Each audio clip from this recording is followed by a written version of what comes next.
আসসালামু আলাইকুম। সবাই কেমন আছেন? আশা করি ভালো আছেন। আমি ফাতেমা। আজকে নতুন আরেকটি ব্লগ। আজকে ছাদে উঠে দেখলাম ছাদটা একবারে ক্লিন। সামিয়া অনেক সুন্দর করে ছাদটা ঝাড়ু দিয়েছে। যেহেতু গাছপালা তাই ছাদটা মানে অনেক দ্রুতই আরকি ময়লা হয়ে যায়, পাতা-টাতা পড়ে। থেকে নিচে চলে আসলাম। সামিয়া এখানে রান্নাবান্নার জন্য সবকিছু রেডি করে নিচ্ছে। আজকে দুপুরে রান্নাবান্না সামিয়াই করবে।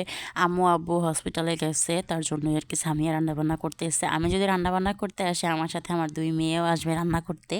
তো ওদের যন্ত্রণায় দেখা গেছে কোনো কিছু করা যাবে না। তো আমি ওদেরকে নিয়ে আসি, আমি এখানে রান্নাবান্না করতেছি। এখানে টুকটাক কিছু বাজার নিয়ে আসছে, বাচ্চাদের টিস্যু মানে সাবু সুজি এগুলি আর কি। টিস্যুটা আমার অতিরিক্ত লাগে, মানে অনেক লাগে টিস্যুটা আমার। তো এখানে তো চা খাওয়ার জন্য দুধ নিয়ে আসছে, মানে টুকটাক বাজার, অনেক বাজার এখনও আছে, গত মাসের করা আছে অনেক বাজার, তাই এত বেশিও লাগতো না। তার জন্য আর কি টুকটাক কিছু বাজার নিয়ে আসছে। মশারির ডাল আনছে, তারপরে পোলাওর চাল, মাছ মুরগি এগুলি আর কি নিয়ে আসছে। একবারে যদি মানে ৩-৪ মাসে বাছাই করা হয় তারপরেও কিন্তু দেখা যায় টুকটাক এটা ওইটা লাগে। তো এখানে তো কিছু মাছও নিয়ে আসছে, আবার মুরগিও নিয়ে আসছিল আজকে। মানে মাসিক একটা বাজার কিন্তু থাকে মাছ মুরগির, এগুলি তো আর পুরো একসাথে করা যায় না। তো যাই হোক এখানে আম্মু এই তো মুরগি যে নিয়ে আসছিল এখান থেকে কিছু আর কি পাটা আমি আলাদা করে নিচ্ছি। আম্মু আর কি এটা রান্না করবে। আর এখানে পোলাওর চাল আজকে নিয়ে আসছিল। এখানে তো আম্মু বলতেছে পোলাওর চালটা রান্না করে দেখি কেমন। তার জন্য এখানে রাত্রে খাবারের জন্য মুরগি আর এই তো পোলাও রান্না করতেছে। তো বিকালবেলা আমি ওদেরকে নিয়ে একটু ছাদে আসলাম, দুজনকে নিয়ে যদি একসাথে ছাদে আসি না, ওদেরকে মানে কন্ট্রোল করাটা আসলে অনেক রিস্ক, কারণ ওরা এখানে ওখানে দৌড় দিয়ে আর কি চলে যায়। তো সামিয়াও আসছে আমার সাথে। আর এখন বাহিরে এত পরিমাণে গরম, মানে কি আর বলবো, কিন্তু আমার জান্নাত পাখি তো হিজাব ছাড়া ঘর থেকে বের হয় না। যদি বলি একটু ছাদে যাব, তারপরে ওনার হিজাব লাগবেই লাগবে, মানে হিজাব ছাড়া অনেক কিছু মানে ঘর থেকে বের হয় না।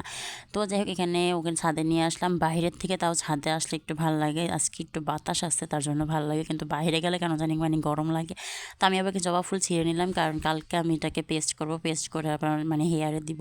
জবা ফুল তো আর কি চুলের জন্য অনেক ভালো, তার জন্য আর কি ছিঁড়ে নিচ্ছি। সাথে কালকে কিন্তু আবার কিছু পাতাও দিব, মানে পাতা ফুল একসাথে মানে ব্লেন্ড করে তারপর আর কি হেয়ারে দিব।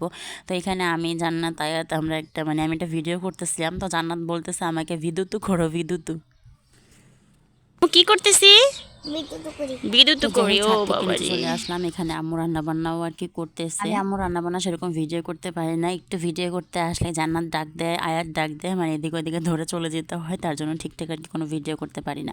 তো আম্মু এখানে তো পোলাও রান্না করতেছে, পোলাও রান্না করাটা মানে অলমোস্ট শেষ হয়ে গেছে বলা যেতে পারে, পানিও দিয়ে দিচ্ছে এখানে। ওর হাতের এই পোলাওটা এত ঝরঝরা হয়, মানে কি বলবো, পুরো পরিমাণ মতো পানি দেয়, মানে অনেক ঝরঝরা হয় আম্মুর হাতের এই পোলাওটা।